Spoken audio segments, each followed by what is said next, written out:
चलिए, alpha school started imparting education on 1st April 2010 with the sole objective of providing education to children of weaker society with free of cost or at a very nominal fee depending upon a financial condition of their parents. So basically यहाँ पर एक company बनाई गई है जो बच्चों को पढ़ाई कराती है, बच्चों को एजुकेशन देती है और जनरली जो गरीब बच्चे होते हैं उनको देती है।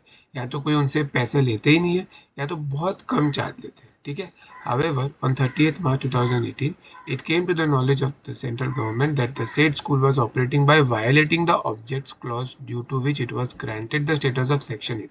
Section 8 मतलब कि एक ऐसी कंपनी होती है, Section 8 कंपनी चैरिटेबल पर्पस के लिए बनती है।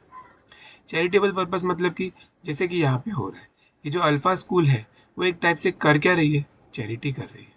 चैरिटी मतलब कि दान पुण्य का काम करना, ठीक है ना। सिंपल सी बात है, जो सोसाइटी के गरीब बच्चे हैं उनको फ्री ऑफ कॉस्ट पढ़ाना, ये चैरिटी ही तो है, ये दान पुण्य ही तो है। तो ऐसी कंपनीज को एक स्पेशल लाइसेंस दिया जाता है जिससे फिर उनको सेक्शन 8 कंपनी कहा जाता है। सेक्शन 8 कंपनी के बहुत फायदे होते हैं। सेक्शन 8 कंपनी को डिविडेंड डिक्लेयर नहीं करना पड़ता। सेक्शन 8 कंपनी के ऊपर मिनिमम कैपिटल के रिक्वायरमेंट्स एप्लीकेबल नहीं होते।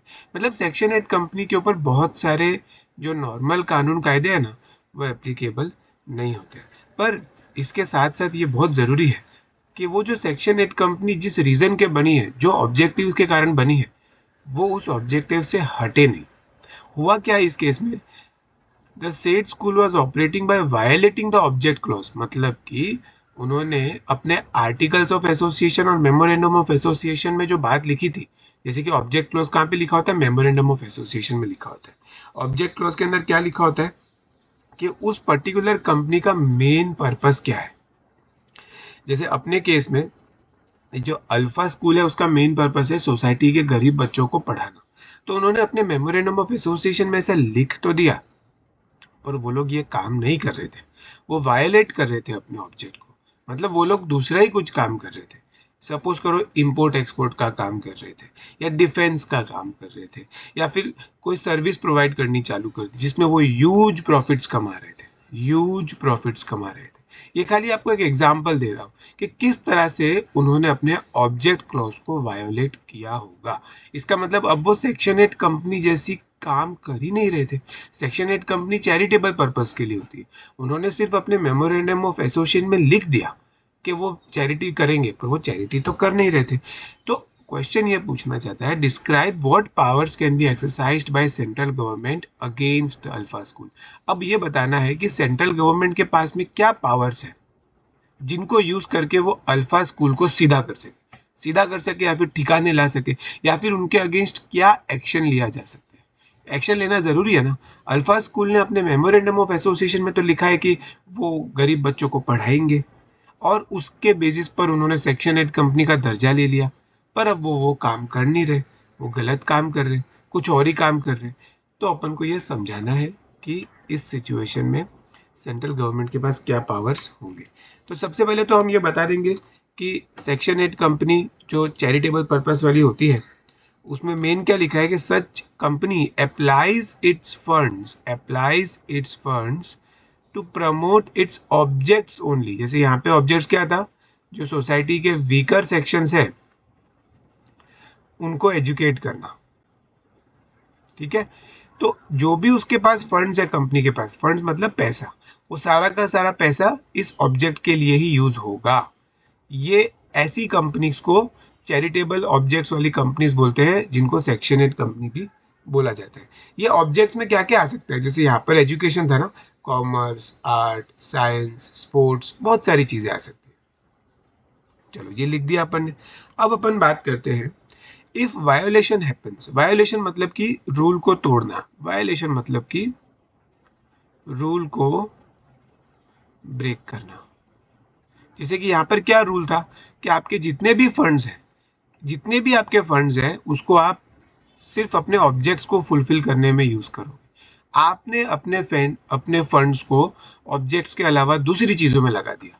जैसे कि मैंने बोला ना, इंपोर्ट एक्सपोर्ट में, शेयर्स में लगा दिया, गोल्ड में लगा दिया, इन सब चीजों में रेस्टोरेंट खोल लिया। तो ये सब चीजें तो आप चैरिटी के लिए थोड़ी कर रहे हो, ये तो आपने दूसरी चीजें चालू कर दी, आपने वायोलेट किया। तो सेंट्रल गवर्नमेंट के पास में 3 पावर्स होते हैं। एक तो वो लाइसेंस रिवोक कर सकती है। कौन से लाइसेंस की बात कर रहे हैं? जब किसी कंपनी को चैरिटी के लिए बनाया जाता है ना, तो उनको एक लाइसेंस दिया जाता है जिसको बोलते हैं सेक्शन 8 लाइसेंस। वो लाइसेंस उस कंपनी के पास होगा ना, तब कोई ऑफिसर अगर उस कंपनी में आएगा और बोलेगा भाई आपने डिविडेंड क्यों नहीं डिक्लेयर किया, आपका मिनिमम कैपिटल मेंटेन क्यों नहीं है, आपने अपनी कंपनी के नाम के आगे प्राइवेट लिमिटेड या पब्लिक लिमिटेड क्यों नहीं लगाया, तो वो जो लाइसेंस मिला है ना उनको, वो लाइसेंस दिखा देंगे। वो ऑफिसर को लाइसेंस दिखा के बोल देंगे हम तो सेक्शन 8 कंपनी है। तो ये लाइसेंस उनको देता कौन है? ये लाइसेंस सेंट्रल गवर्नमेंट देती है। पर सेंट्रल गवर्नमेंट भी कब देगी? जब सेंट्रल गवर्नमेंट को ये भरोसा है कि वो अपना सारा का सारा पैसा सोसाइटी की वेलफेयर के लिए, चैरिटेबल ऑब्जेक्ट्स के लिए लगा रही है। पर जब सेंट्रल गवर्नमेंट को लगेगा कि वो तो वायलेट कर रहे हैं, तो उस लाइसेंस को वो रिवोक कर देंगे, मतलब कैंसिल कर देंगे, यानी कि वापस ले लेंगे। ठीक है। दूसरा, वाइंडिंग अप, मतलब कंपनी को वो बंद भी कर सकते हैं। वो बोलेंगे चलो आप पैकअप करो, जितना भी है सब कुछ सल्टाओ, कंपनी को बंद करना। अमालगमेशन मतलब कि किसी दूसरी कंपनी में उसको मर्ज करा देंगे।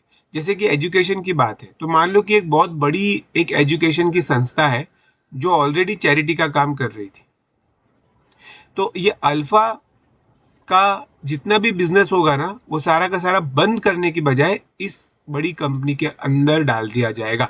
मतलब कि ये कंपनी और ये कंपनी को अमालगमेट कर दिया जाएगा। अमालगमेट करने का मतलब होता है मर्ज कर देना, एक बना देना।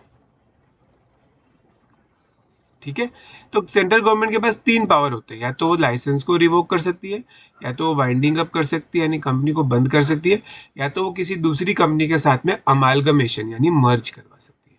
तो इस टाइप का क्वेश्चन अगर आए तो अपने को मेन इसमें सेक्शन 8 कंपनी के बारे में थोड़ा समझाना है और सेंट्रल गवर्नमेंट के 3 पावर्स के बारे में बताना है। इसका स्टैंडर्ड आंसर भी आप लोग देख लीजिएगा। ऐसे ही आज तक एग्जाम में कभी पूछा नहीं गया है, पर जो मॉक टेस्ट पेपर्स होते हैं, रिवीजन टेस्ट पेपर्स होते हैं, उसमें पूछा गया है। तो काफ़ी चांसेस हैं कि ये भी एग्जाम में आ सकता है। इंटरेस्टिंग क्वेश्चन है, इसका आप स्टैंडर्ड आंसर देखेंगे आपको बहुत ईजिली समझ में आ जाएगा।